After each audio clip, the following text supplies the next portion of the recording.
This episode of Savage Sessions is brought to you and produced by Radio Salad Studios.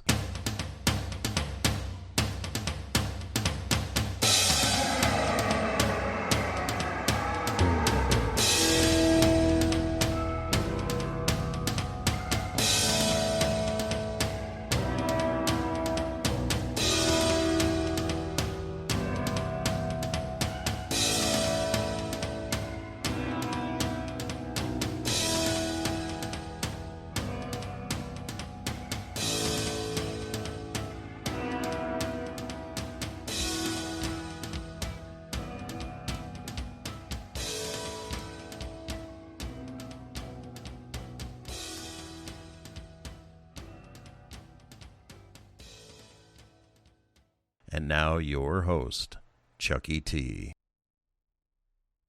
Our opening shot takes us over top of the immaculate city of San Fran, located along the shattered coast of California. At the bottom of the screen, we see in subtitles, San Fran, New Year's Eve, 1875. Ominous music kicks in as the camera transitions, and we see Stephanie Wolf and the three sons a block away from Kowloon. Camera goes up and over the wall through the courtyard.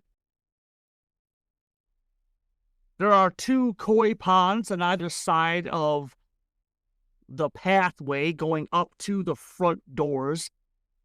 Front doors open up. We see men going inside. The place has a much more militant feel compared to Chow Shulin's place.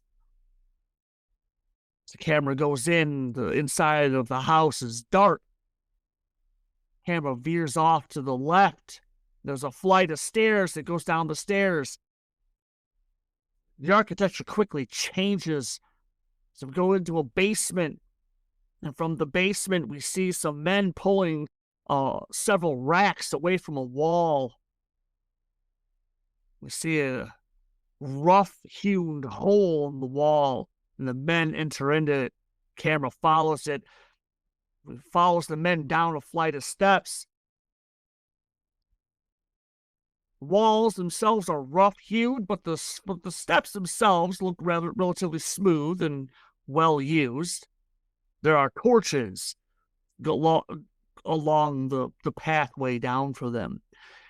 And it opens up into a large subterranean temple below Kowloon. Lying towards the front is an altar, and we see Meng, Shaolin, and Archibald Wolf. The clothes have been removed, and they've been dressed in loincloths. Their wrists and their ankles have been bound by iron manacles. They're lying on the floor. Their bodies are slightly elevated so that their feet are just a little bit above their heads. And as Archibald's eyes are blinking, he's glancing around, and he looks down. He can smell and see the blood splatters around him. Archibald Wolf is no stranger to, ceremonial sacrifices. In his time with the Rippers, he's seen this on tragically more than one occasion. But he's never been a victim of one. And as he turns, he sees the hauntingly beautiful Donald Meng arrive up, and she smiles and looks down. She glances up, and we see Archibald's eyes follow her gaze, and he blinks a couple times as the ceiling shakes and wobbles like someone throwing a pebble into a pond. And much to Archibald's surprise, he could see the sky. He could see stars and clouds moving. Glance back at Lao Fang, and she smiles. When the moon comes to its zenith directly above us, the two of you will be my gift to my God, and I will finally be free of this immortality, and I shall reign hell upon this glorious new world in honor of him. Smile! You're about to usher in a new dawn. And she turns and she starts to float away. And Archibald begins shaking his wrists, trying to, in vain, get himself free. And he looks back up, and the camera follows his gaze up to the moonlight, the clouds, and we see the words, Deadlands, the Weird West, Big Trouble in Kowloon. This episode is brought to you by the kind people at Red Juice Studios. They produce some great shows and could produce yours too. If you have an idea on a podcast and you're not sure where to go, these guys can help. Check out their stuff at redjuicestudio.com. There's a cool kitty cat on the splash page. Go see it now. Hello, players, and welcome to Savage Sessions, a production of Radio Salad Studios. My name is E.E. Morris, and I'm here with Chucky T and Big Stompy Robot, and our mascot, Totes McGoat. For Deadlands, the Weird West, Big Trouble in Kowloon, a tabletop RPG powered by Savage Worlds Adventure Edition, created by Pinnacle Entertainment. Definitely check them out for all your role-playing needs. Now, as is tradition here at Savage Sessions, if there is any in-game currency, we'd like to start our players off with a little bit more. And with this system, it comes in the form of bennies. These are points that the players can spend to do cool and crazy things in the game, like survive. Hopefully. The players have their current bennies, and they may now gain a little bit more by giving us a 60-second intro of yourself and a who are you from the player's perspective. Would you like to kick that off there, Big Stompy Robot? Sure. You're on the clock. All right, Big Stumpy Robot, and I am playing Sister Mercy. She is a former gunslinger turned sister. Currently, she's kind of a dual allegiance. She's part of the Sisters of Mercy, but also the Twilight Legion. It's okay. Her name is Stephanie. So- Not Sophia. sure. Keep going. So yeah, she was a gunslinger in her mass life. She became a sister to make up for some stuff. Then ended up with a dual allegiance with the Twilight Legion. And she gets questioned a lot about where her loyalties lay between the two factions. Currently, she's here on assignment from Twilight Legion, but the sisters are probably also asking her questions too. Right. Yeah. Yeah. Nicely done. Go ahead. Take your extra Benny. And how about you, my good man? Would you like to go for that extra Benny? Oh, yeah, because I'm going to need it. So, my name is E. Morris, of course, and I play the wonderful, loving little first-generation American Irish Lacey O'Malley. He is nosy, but he works for a newspaper, so that's fine. The name of the paper is the Epithet. Tombstone. Oh, yeah. And so I'm impressed I remembered. So anyway, basically he is always out for the weird, the unique, the crazy, the nutty stories, the ones that you would find currently, say, in the Inquirer. But he was a cutting edge. He was a trendsetter at that time, and he just wanted to make things known to people. The crazier, the better. And, honestly, he believed it all himself, whether he wrote it believable. But, if there was a strange conspiracy and he wrote it, he believed it. If he didn't write it, it never happened. That, and he's an absolute muckraker. So yeah, perfect media specialist. And also in this case, he can fend for himself generally.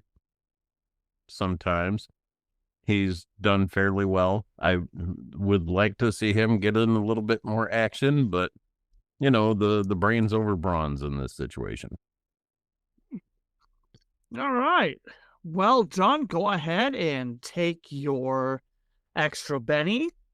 And as our opening credits come to a close, we are back at Kowloon's estate on the second floor. Stephanie Wolf and the other three brothers have returned. She has gone over to the side. The scrolls, the ones that are in English, the group has been going over them, looking for something, anything that might have her name or something to help them try and discern exactly what she's doing. At this moment, again, just to help you guys out, Stephanie Wolf is of average height, but she has an athletic build. She's wearing a black vest and a ruffly white silk blouse underneath of it. She has a gun belt with a Gatling pistol strapped to the small of her back. She has several throwing knives on leather bands around her thighs. She's wearing breeches and knee-high high-heel boots.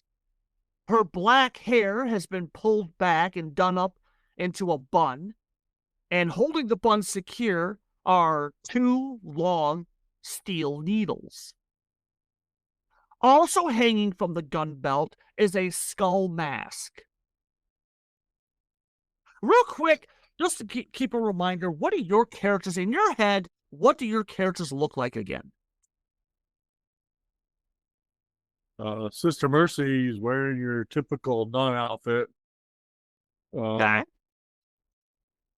I mean, she keeps a Bible in one side of her robes and a gun tucked away in the other one. Nice, yeah. Yeah. Lacey, you have no idea if Sister Mercy is bald, blonde, brunette, black hair, no idea. She has kept the habit on the entire... Yeah, she's kept the habit on the entire time. But what about Lacey? How was Lacey dressed? He looks just like Indiana Jones. No, he doesn't. So he wears a, it's a light brown suit, tweed fabric, but it's showing wear and tear and over his adventures and such. He feels that the story is more important than how he looks. But, he's got a hat that he calls his best friend because, every dashing man has to have a hat. Exactly. And he's got enough pockets to where he can put just about everything he needs. His camera, his gun, his notepad, about 10 pencils because you never know, and just enough to keep him rolling. Yeah, the camera. Yes, he has the tripod, but the camera is set up to where, because again, it's the old school camera. So it's a big hefty thing. But it's been modified so that he can hold it and then, do the flash if necessary and all that and that good stuff. As soon as Stephanie Wolf walked in, she was visibly upset. She's getting a drink. from a cart. Like, she didn't even ask. She just, as soon as she saw the decanters, she walked over, grabbed herself a glass, and started pouring it.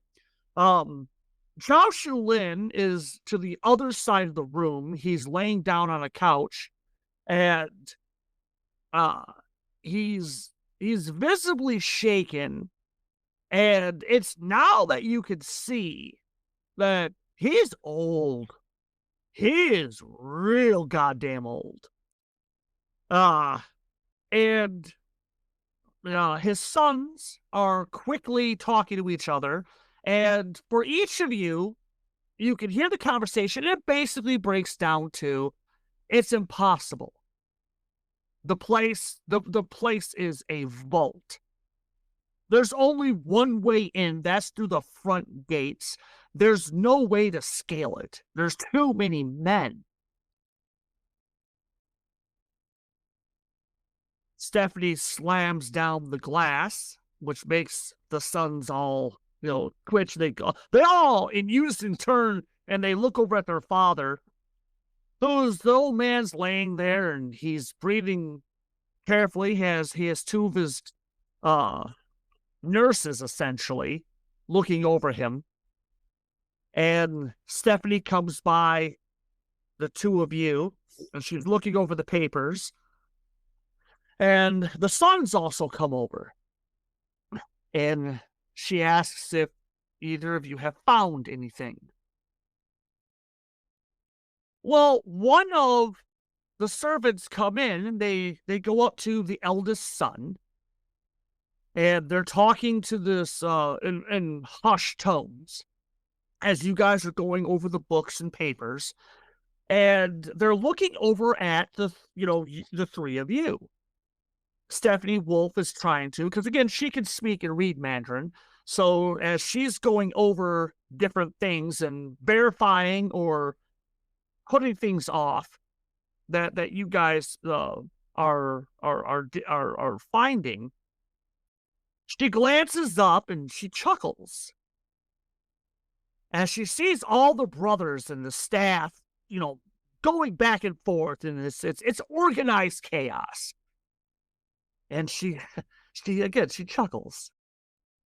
And the look of absolute defeat and anger so briefly leaves her. She glances at the two of you, and she nods to the chaos and says, "It reminds me of Christmas." Archibald's family. He has a huge family. This family reminds me of his family. Practically an army unto themselves. Huge family. Oh, I have no idea how his mothers and grandmothers did it. Not a clue. I'm going to get him back. He's coming home tonight, one way or another. And she goes back to work. Notice roll? Please give me a research roll. Research? Uh-oh. Yeah. Yeah, it'd be research. Oh, I do have research at a D4. I Nice. suck. I'm more of a shoot 'em up. Lacey O'Malley got himself a 10. Yeah, I got I it. managed to pull off a 7. That's with my -1. Heavens, nicely done. Yeah. We see a lot of great things. Lacey, Mercy picks up a book. Sister Mercy picks up a book. She's looking it over, and she flips a few pages. And on one of the pages, it's a black and white picture. It is very similar to the large scroll that you had found earlier. The picture is almost identical. And Mercy, you have it, you look at it, and you set it to the side. And Lacey, as you grab it, you're looking at it and you're flipping just a couple of pages, and you see another black and white, like, watercoloring of this orb. And you show it to Stephanie Wolf. Miss Wolf looks at it, and she cocks her head, and her eyes narrow, and then they get wide, and she gets more pale than she already is. Yeah. Stephanie pats you hard on the shoulder and declares to everyone that, Mr. O'Malley, I could kiss you. I think this is it. A lot of the brothers come along and they're looking down, and the book is a small book. It's very nondescript. Honestly, you could see why no one has paid attention to it. Lord knows how long it's been sitting in this collection. And the brothers are looking at it, and they're reading in Mandarin, so that's not helpful. And a quiet comes over the room. Shady Doug has stopped smoking. He glances around and takes off his tinted glasses. He's watching the group, and he slowly starts to walk over. Betty is just staring intently at the brothers as they're huddled around this book, and they're whispering to each other. And the oldest brother waves him to silence. He sets the book down. And he turns, he looks at his father, and he looks back at Stephanie. And Stephanie now has a rigid and all business look on her face as she's just staring at him. Go on. Tell him. And the eldest brother comes over to the two of you, and he has the book open.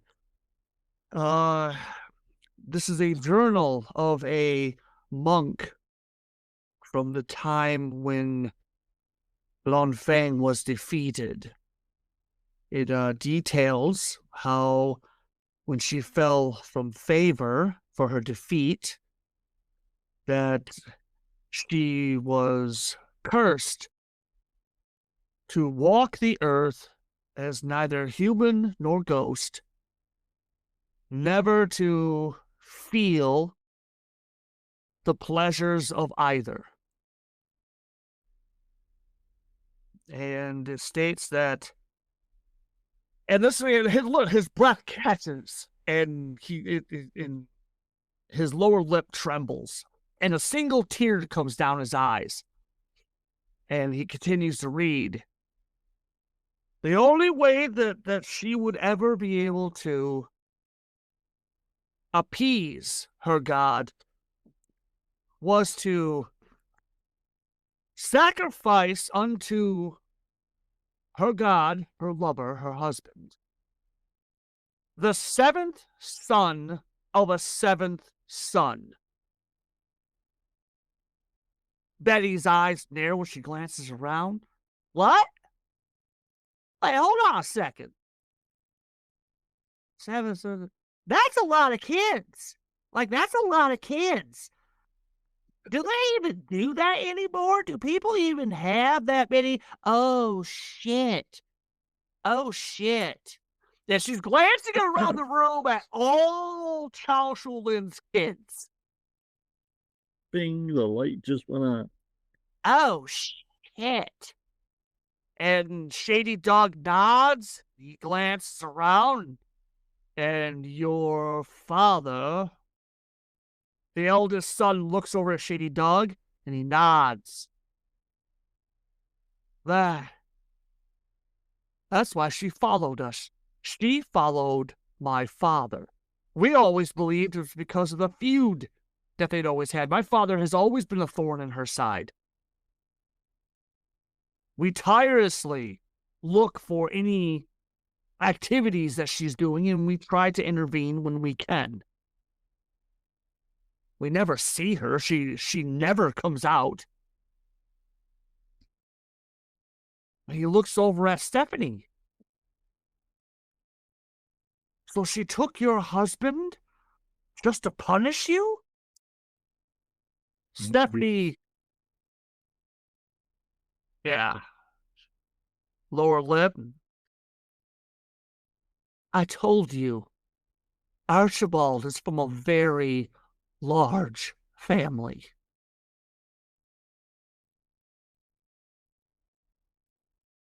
And there's quiet in the room. What are the two of you doing?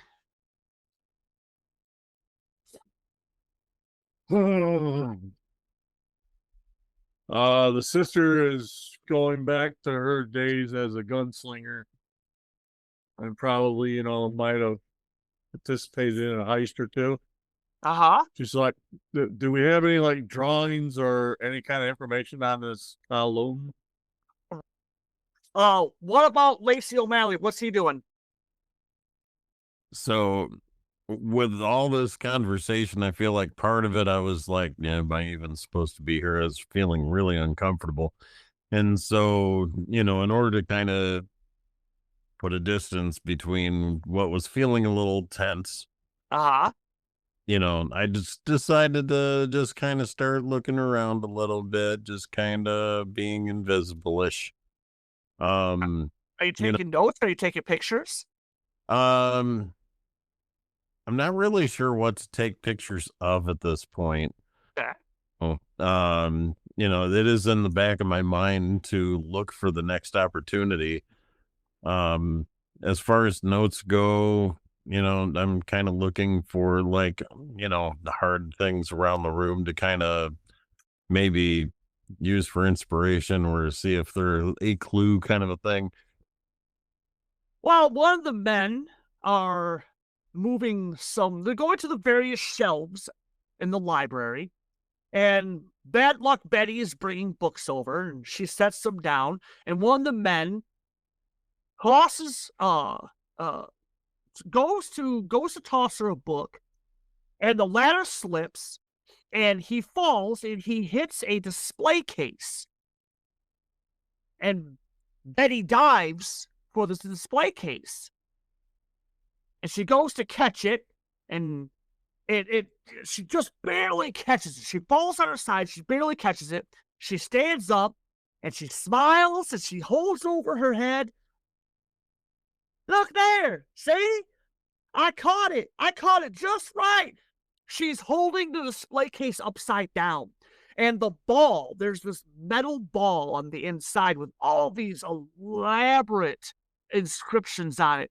It falls, and it falls directly behind her. And the metal ball cracks in half. Hmm. All the sons and servants, they all gasp in unison.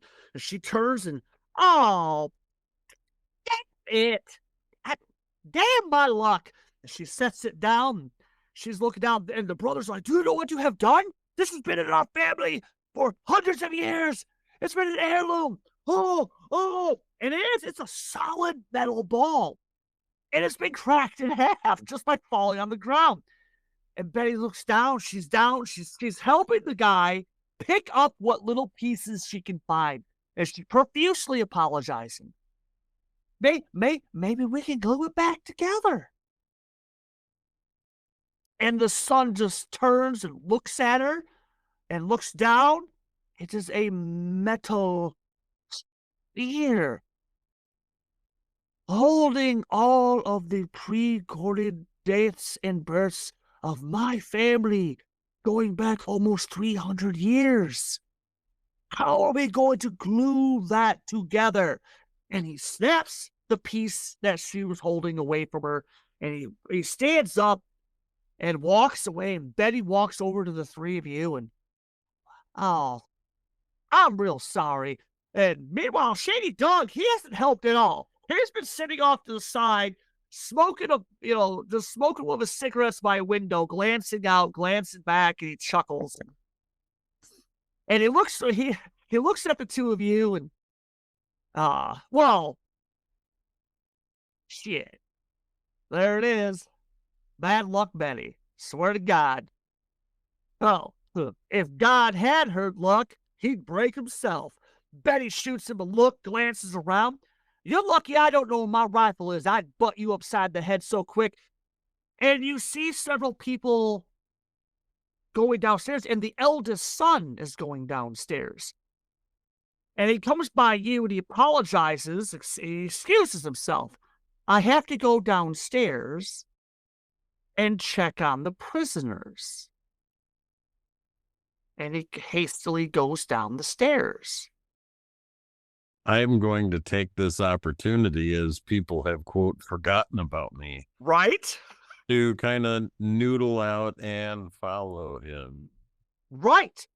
Well, as we see Lacey glance around and make the decision that this might be a little bit more interesting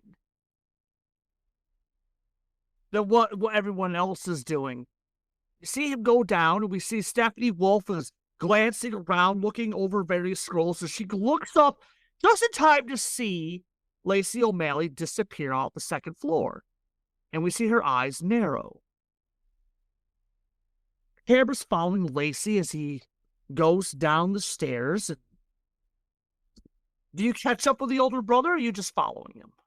I'm not trying to be like, hey, what are you doing? Do me a favor, roll me a D8 and a D6, please. Oh, excuse me, I'm sorry, just a D8, just a D8. Okay. Yeah. I'm kind of looking for stealth, but if he catches me, that's a 3. Right, yeah, no. So he doesn't, he's preoccupied. Yeah. And he goes down and he Oops, button. and he quickly veers off to the right, and he passes a couple of servants, and he's talking to them, and they follow him, and he goes to the back. He goes past the kitchen, and there's a small room, and that's where the prisoners are essentially gagged and hogtied, courtesy of Betty. And as you are coming up to the door, because again, it's the sliding doors and all that stuff. As you peer in, you see him looking them over, and he nods. And you see them. You can see them talking, and they're and the conversation is tense. And all of a sudden, from directly behind Lacey, we see a shadowy figure emerge directly behind Lacey. And in your right ear, you hear a soft voice say, "He's telling them not to harm the prisoners."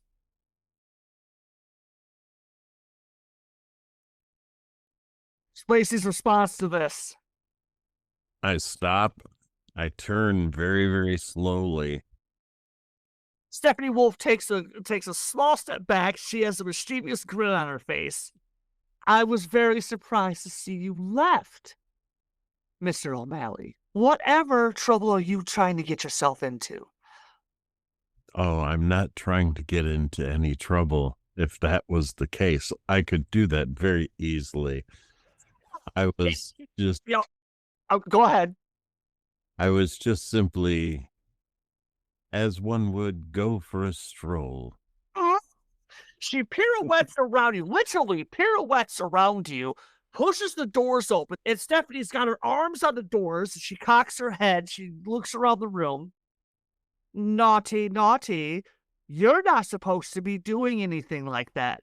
The brother pulls the servant back. He's stammering. No, I was checking on them. I was making sure everything was kept fine." Stephanie shakes her head. "I know, I heard you." Oh, and that's when there's a low moaning coming from a dark corner of the room. The eldest son pivots around. The camera zooms in on the corner. There we see thick iron chains are being rattled.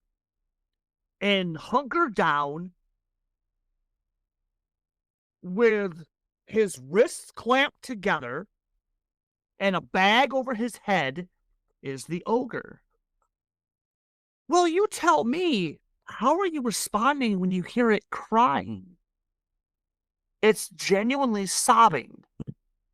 Yeah, I look at I look at her and I say, in a very deep concerned, I'm trying to deflect her wondering what I'm doing. And I look at her and I say, "Well, you'll have to forgive me, but what's up with that guy And why is he sobbing if no one is trying to hurt anyone? Oh, the look on her face when when she's just staring at it is absolutely, like, it's completely devoid of emotion. Like, it's like she's looking at a shitty couch that she's contemplating burning. Do you know what or who that is? This when you're talking, her face, she doesn't move. Her face doesn't even move, but her eyes move. And they go, and she looks over at you and she looks back. She takes a deep breath and she strides forward and she kneels down, but she's a good 8 feet away. And in Mandarin, at the bottom of the screen, we can see in subtitles, she is asked, "What is wrong? Are you hurt? Have they hurt you since you were brought here?" And at first he doesn't talk, and she asks again, "What is your name? What is wrong?" And all of a sudden, his body lunges forward. You swear to God, he's about to yank those chains out of the walls. And he just roars at her. And Stephanie doesn't even blink. She doesn't move. She just stares at him. And he's leaned down. He's staring at, again, even with the bag over, you can see it puffing in and out. And he's straining, but then he just drops down to one knee and his arms go limp and he starts to sob again. Stephanie, very slowly and deliberately, she stands up and she's looking down at it, and she turns around and she looks at Lacey O'Malley, and she quickly walks up to him, grabs him powerfully by his right arm, turns him and pulls him with her. "We have to talk. Sister Mercy, you're upstairs. You're going over what you hand-drawn, man, there's a bunch of them, of the thoughts of what the inside outside, okay, of Kowloon looks like when you hear the roar from downstairs." Everyone stops and they're glancing around, and Shady walks up. He looks over at the brothers that are helping you, and the venerable nun and I shall go downstairs and ascertain exactly what disturbances are happening in your lovely estate. Continue with the work and find the answers that the good nun is looking for. Ma'am? And as she starts to walk away, she pulls her gun out and she's checking the bullets. That is amazing. As a nun, I thought you would rely more on the good book than a little pea shooter. That's only when I need to knock some sense into somebody. Stops and he, Shady Doug. Yeah, this is a hypocrite right here. But he looks at, he looks at the nun and, I wasn't always a nun, Mr. Doug. But you can do the odd miracle on occasion. Oh, yes. But you don't like to. I'm surprised by Let's say old habits die hard.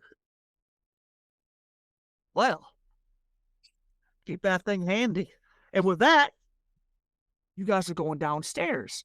And when you get down in the hallway, Lacey O'Malley is leaning up against one of the beams, the wall, and Stephanie Wolf is pacing back and forth, and she's talking quickly. When she sees the two of you walk up, she stops, she turns it into light.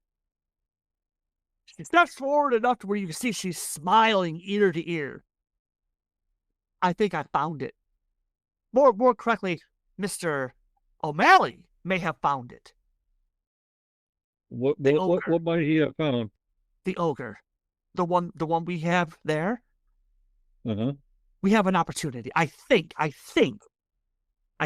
we have an opportunity, but I'm not sure. It's angry. It's sad. It's not angry. It's not angry. It's sad. More sad. All he keeps saying is, she left me. And then he cries. He's sad. We can exploit this.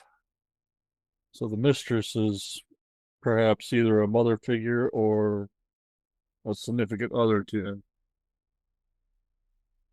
She's something. She's something, and he's sad. He's sad that she left.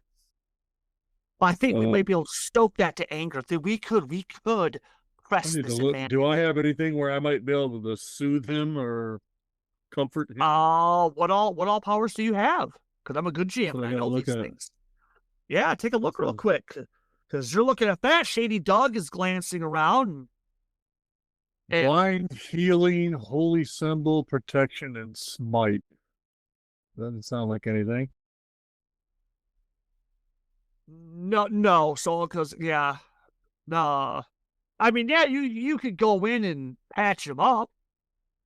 I mean, I don't know if I necessarily want to do that. Right. But then again, maybe if you do, it'll garner some trust, and maybe that'll help. Well, here's the problem: is if you keep it chained up and basically in a prison, is that going to gain trust? That's where the nun is kind of thinking that maybe we start out with her trying to heal it a little bit. Right. And maybe we get it some food.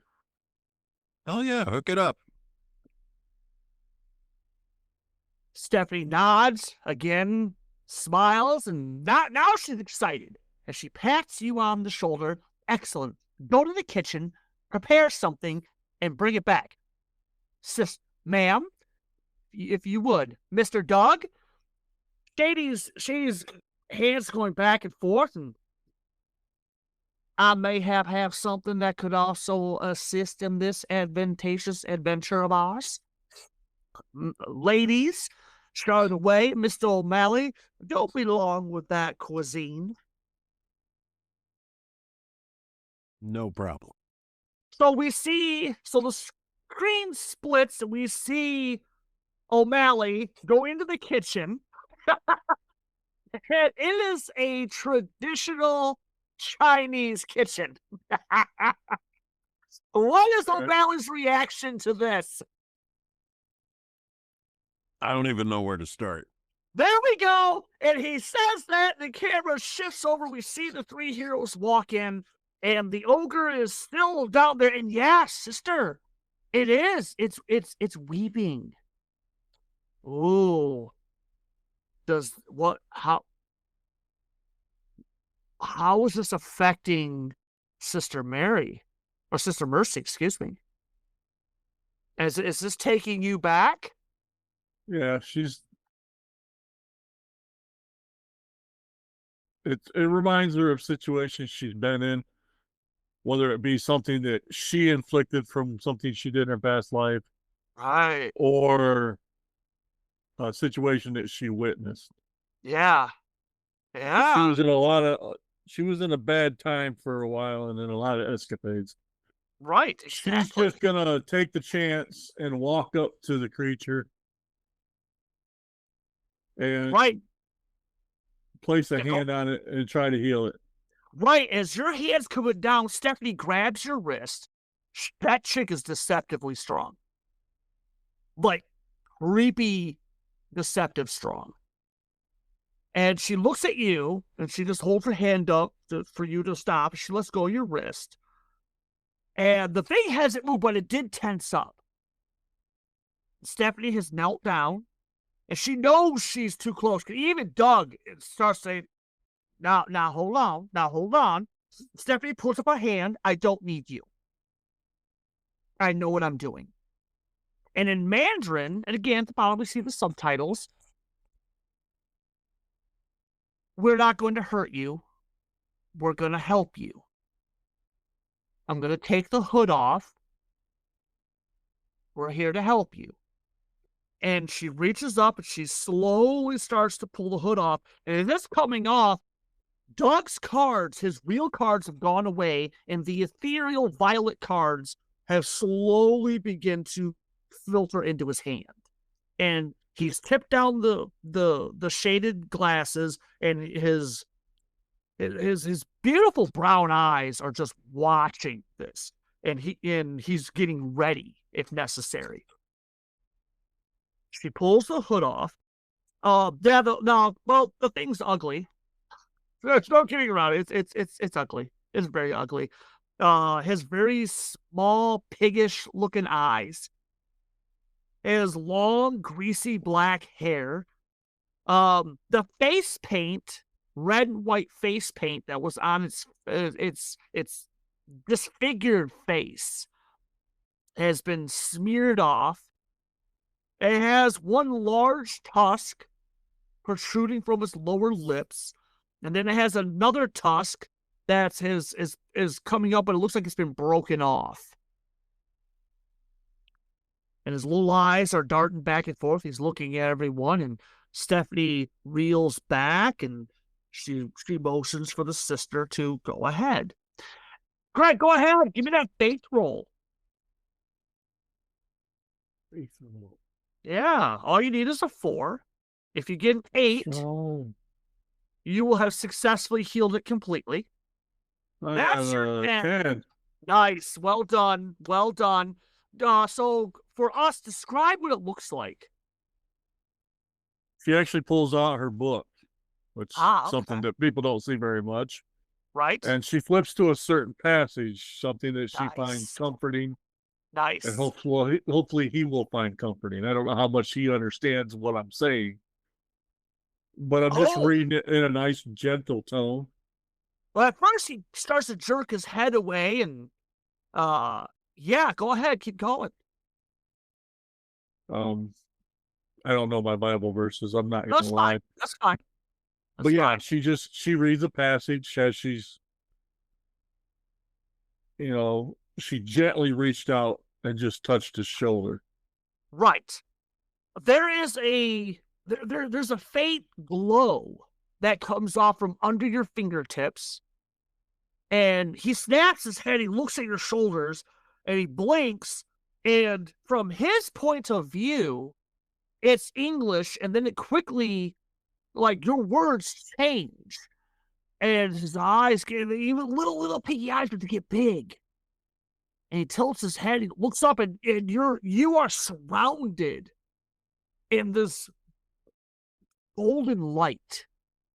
And your words are now Mandarin. And you see a single tear run down its cheek. And as the camera moves behind him, where he got shot, it's a nasty shot. It didn't go into his head, but it blasted a good very heavy graze. Oh, hard. The scalp. She's healing him. She just kind of takes her other hand and caresses. Right. And she actually apologizes for shooting him. Right. And he bows his head. Yeah, go ahead. But the situation, we were on opposite sides. You left us no choice. Can we be friends now? And he's got his head down, he's sobbing, and as he's talking, Stephanie is translating for you. Lacey, you have come in with some food. What have you put together for this guy? So, of course, I was able to gather some rice because that's always there. Right. So I found some, and it was like a chunk of beef, I didn't know what I was grabbing. I was just looking for something, the logic hits, the high protein, the carbs. Yeah, right. Okay. So, I basically, in a smaller wok, I throw together, the rice and the beef. The beef's all cooked up, and I just kind of toss it all together and Hope You for know, the best. really. Yeah. Nice. And you have a large bowl as you come in. Doug is leaning against one of the poles in the basement, one of the support beams. And he looks at you and he smiles and he nods his head towards the other two.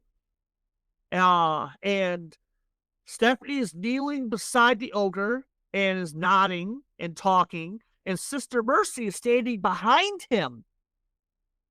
And she's just, it's like she's petting a cat. Just the hair, just keeping him calm. Stephanie turns, looks up at you, and smiles.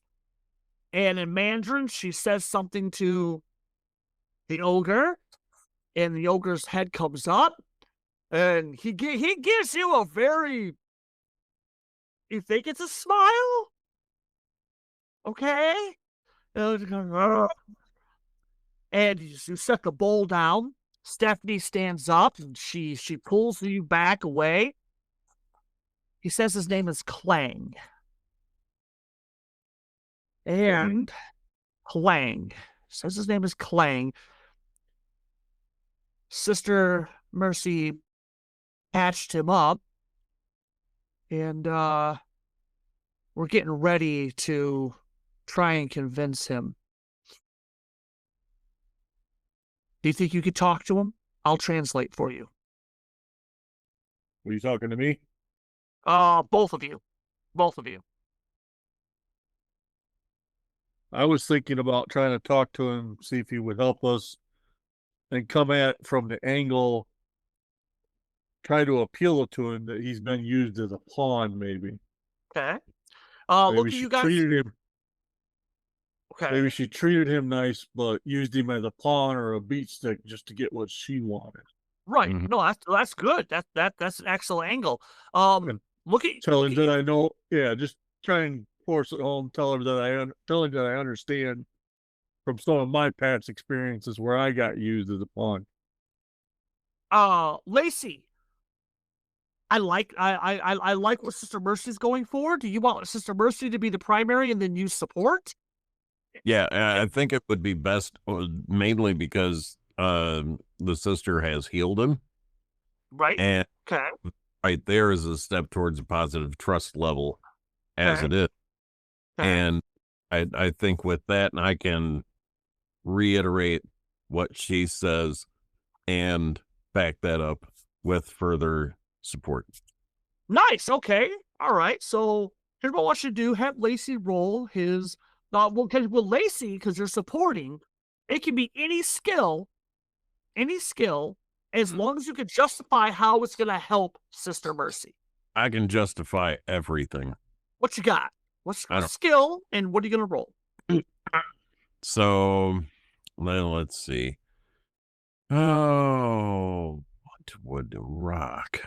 So, well, besides the obvious of persuasion, Right. fighting and intimidation doesn't help. Native language, not really. Nope. Although would native language help me possibly translate or phrase things in a way that he'll understand, If you spoke his, yes. which I don't have. Don't. Yeah. So at that point, I would probably just go with, yeah, it would actually end up being persuasion. Okay. All right. Go ahead. Roll persuasion. Doo-doo. And that's a 3. Yeah. I'm gonna Benny that. Go ahead. Toss that Benny in and click reroll. Because it's all you need is something better. And that's a 6. That's a 6. All right. All right. There you go. All right. That'll give him +1. Doug being Doug. Can someone please roll me a Everett, go ahead. Roll me this one. Roll me a D8 and a D6. Doug comes up, the cards flash up, and as he's talking again, Stephanie is There we go. 7 and a 5. That's great. Not enough for the raise, but Doug is casting empathy. And as the cards show up and the ogre is watching and he's listening to everyone and they dissipate, the ogre just turns, looks at Stephanie as she's talking, and he's glancing around and he's nodding. And Sister Mercy, you can feel his body just relax. And his posture, even on his on one knee, he just becomes more relaxed. And he nods a little bit more as he's listening. So Sister Mercy, go ahead, roll me that your persuasion and add 2 to it. Remember, you are setting the difficulty. All right. Anytime. 4, so got 6. Okay. We're definitely going to spend a Benny for that. You want to try to get something better? Go ahead, toss that Benny. I want better. Right? There's an 8. There, nicely done. Okay. Okay, so yeah, so that's an 8, so that's a 10. That's a 10. Okay. So give me a second. I'm going to roll the 2d6. And there's the 1, there's the 4. So we got a 4. So you got 4 over. So yes, as the scene is revolving, the camera's going around, and we can hear the different characters talking to Clang and empathizing with him and trying to to persuade him to help. And the scene shifts, and we see the family upstairs, and they're going over scrolls and maps, and the brothers are bickering back and forth about the best way to mount a raid in Kowloon. When all of a sudden Stephanie Wolf declares, "That won't be necessary, boys. We'll take it from here." And the camera pans around, and they all gasp and take a step back as the camera goes from the floor up, and we see the heroes standing in the doorway.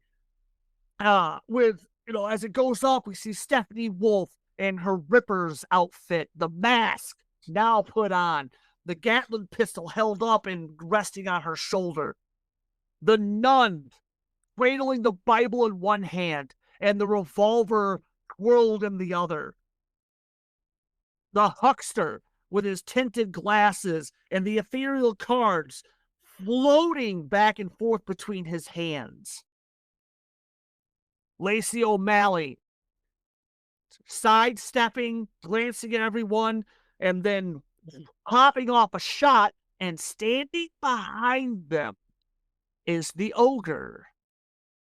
Mr. Clang. Clang, because you got the raise,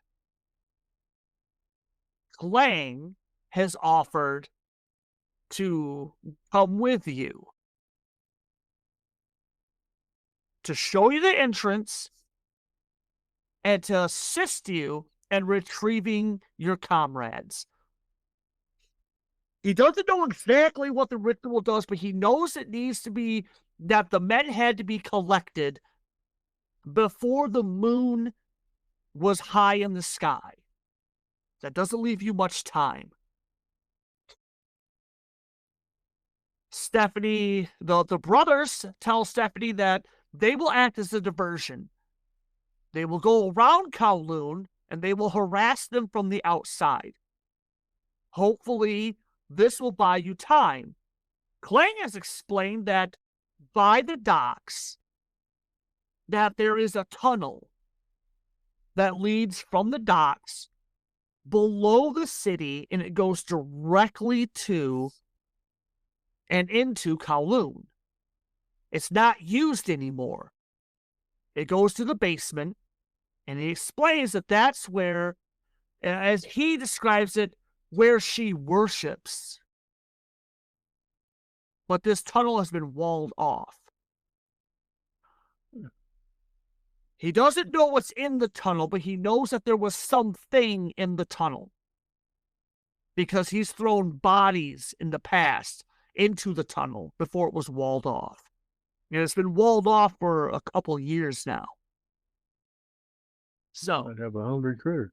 a small group, it's been decided a small group should be able to get in, access the basement to find Archibald Wolf and Meng Sholun.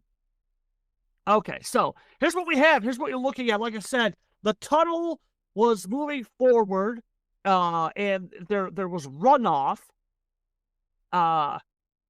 You guys have lanterns for each of you, all right? And where you see the water running down, the tunnel quickly opens up into a small cavern with the water running down towards you. And it looks like it's stepped going up.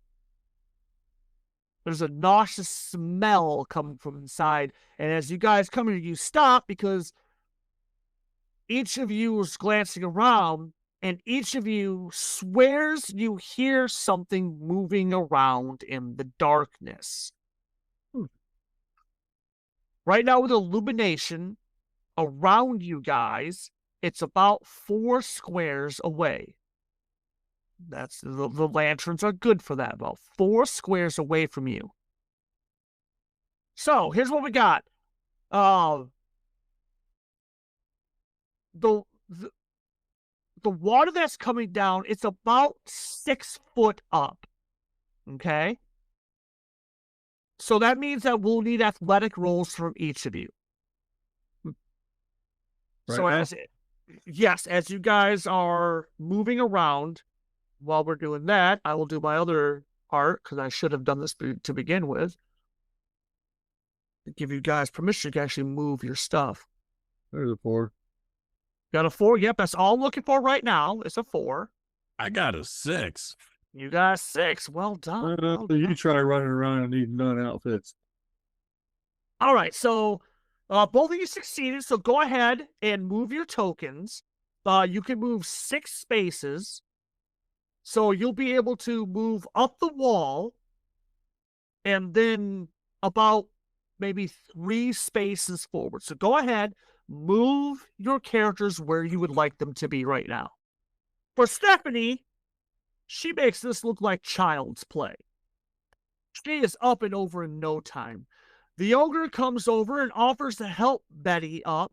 So yeah, so Doug motions for Betty, and Betty gives him a line, and of course, Betty being Betty, she turns and she goes to climb up, and Doug's like, yeah, yes, ma'am, ladies first.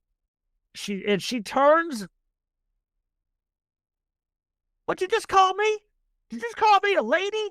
And Shady puts his hand up and was like, well, that is, and all of a sudden, the entire side where she was trying to come up, the rocks come loose, and Doug's eyes get big. Damn it, Betty! And he goes diving out of the way as, luckily, you guys are able to jump back. But that whole section where you were just standing comes crashing down, and it lands and it buries most of Betty under rubble. Betty's flopping around, she's sputtering, and the water's coming dangerously close to her, and Doug and Clang are, starting to dig her out. What are the three of you guys doing? You and Stephanie. Doug tells you guys to move on, that they'll catch up. You and your damn luck. Swear to God, you break everything around you. Shut up, quit crying, and just help me out. At least I'm known for something. With that, she's sure with Clang and whatnot that they'll get out, so Right. the sister will continue on. Okay. All right. Go ahead. Move. What direction do you guys want to go? Actually, How much distance is there between this little waterfall here? Can I jump it? Oh yeah. The water coming down, it's maybe a foot deep. Okay. I mean, it's moving at a pretty steady pace, and it's ice fucking cold. But it's not like you walk in, you go up to your waist. And that's not like that. Sister's Yeah. going this way. Okay. All right. Stephanie tells you to wait up. Hold on. And she's because she's quick. She's like scary quick. What about Lacey? Is he following up? Yeah, I'm kind of working my way, but taking pictures at the same time. Nice. Nice. Okay, so go about halfway to them. So yeah, let's stop right at the water edge there. Right, because as you're taking pictures, you snap off a shot, and we see Lacey set the lantern down, and he raises the lantern up, and he's peering into the water. The camera curves, and it follows his gaze into the water, as we hear Lacey let out a slight gasp. In the water, there are several bodies floating in the water. Look like they're in different states of decay. What's Lacey doing? Well, at first, I'm not going to say I lose my footing, but I do kind of stumble backwards because of the surprise. Right. And then I take a picture of it. Hell yeah. Hell yeah. yeah. Nice. After I take the picture, I look at it and try to examine, like the detail and take mental notes of the stages and what they're wearing and whatever. Right. Yeah. Right. So Mercy, as you're getting ready to climb up, you see the flash. He's taking pictures into the water, and as you look over, that's when you see there's a few bodies are floating in the water. Oh boy. Okay. All right.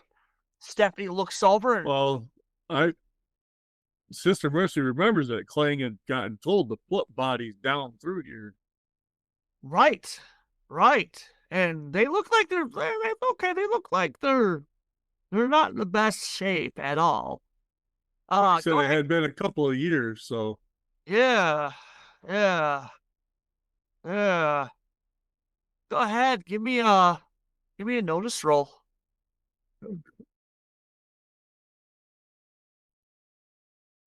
I don't have very good notice. I got an 8 and a 4. Really nicely done. Yeah. That's even with a -1 wound. Nice. Yeah, because we gotta keep that in mind. Yeah, because even because with him, even after as he pops off a few flashes, and Stephanie is hanging on to the rock, and she looks over and, truly, Mr. O'Malley, I assume that there are other times that you could be taking shots of the wee landscape, but perhaps it's time to be moving along now, eh? She tries her best Irish accent. And Yeah. that's when Mercy, you wave her to stop, and you've let go of the wall that you were holding on to. And you're glancing around because you swear you hear skittering. And it got quiet. As she said that to me, I spitefully turned the camera towards her, and I just get ready to take the picture of her, and that's when I hear that sound, and I kind of slowly set the camera down and start looking. The lanterns are up. Tense music starts to filter through the air. The camera's going around. Even Clang has stopped. And he's glancing around. And he's mumbling something. And Doug is pulling rocks to try to pull Betty out. And Betty's using her rifle to try and push herself out. And Clang looks down at Betty and Doug. And he just stares at him. He glances around. He crouches down. He looks around, and he keeps repeating the same thing over and over again. And Stephanie is looking down, and she looks at Sister Mercy and looks back down towards where Doug is, because she can, at her angle, she can see Doug and she can see Clang. And then she turns, and the camera zooms in on her, and she looks over at Mercy. Guardians. He's saying they're awake. And she takes a step back, readjusts the skull mask, and she pulls the Gatling pistol out.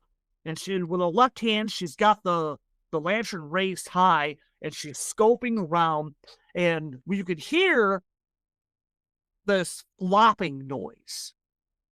And this little, and then there's like a really creepy, low giggling noise. And then another flopping noise. And we see each of the heroes moving around.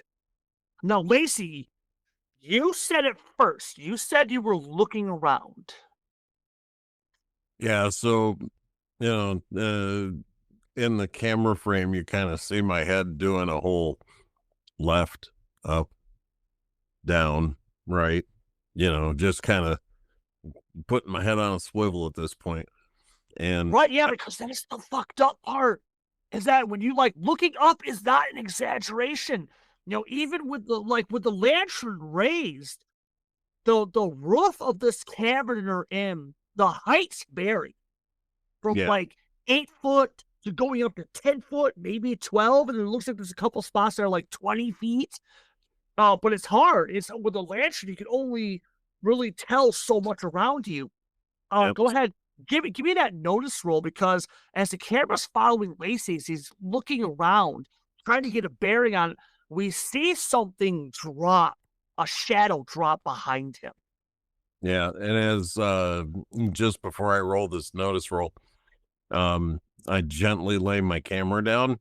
And get the shotgun out. Because as you're looking around, because as you're set the camera down and you hoist up the shotgun, we see Lacey again. The camera is looking at Lacey.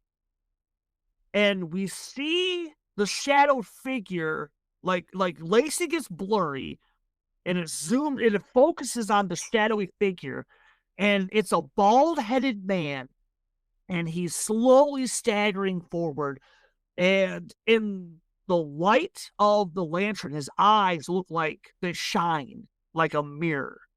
Mm-hmm. And he opens his mouth, and we see a large set of fangs on him. He's a vampire. And Lacey, we in a couple of the and it zooms back in and focuses on Lacey, and we see Lacey is standing there. His back is to it, but his eyes are turned like he it's behind you. They got a 4, you got a 4 plus 2. Oh, that automatically. I didn't see that. Oh, it automatically added the 2. Okay, so you got a 4, which because it's resisted. Oh shit, I'm sorry. Because it's resisted, they set the difficulty. They're technically attacking. They have won. So as Lacey, as you hear it and it's behind you, you react a little too slow, and the thing growls and leaps at Lacey. And then we hear more of the giggling and flopping as the figures in the pool of water, one of them stands up and turns and whips his head around and snarls at the 2 women, and with one single bound, as it goes up into the air and it lands directly in front of Stephanie and Sister Mercy, and then behind them, up on the ledge, there's an audible thud, thump, and a growling from behind. As the camera whips around, we see in the shadows all the combatants getting ready for a showdown. and the screen goes black, and the credits roll. That's a wrap for this week. Join us again here at Radio Salad Studios, home for Savage Sessions. Make sure you follow us on Facebook, Instagram, and YouTube, and hit that bell icon to be notified when new episodes are released. Until we see each other again, Go out there, be safe, have fun, and may the dice be with you. always. This game references the Savage Worlds game system, available from Pinnacle Entertainment Group at www.peginc.com. It is unofficial media content permitted under the Media Network Content Agreement. This content is not managed, approved, or endorsed by Pinnacle Entertainment Group. Certain portions of the materials used are the intellectual property of Pinnacle and all rights reserved. Savage Worlds, all related settings, and unique characters, locations, and characters, logos, and trademarks are copyrights of Pinnacle Entertainment Group.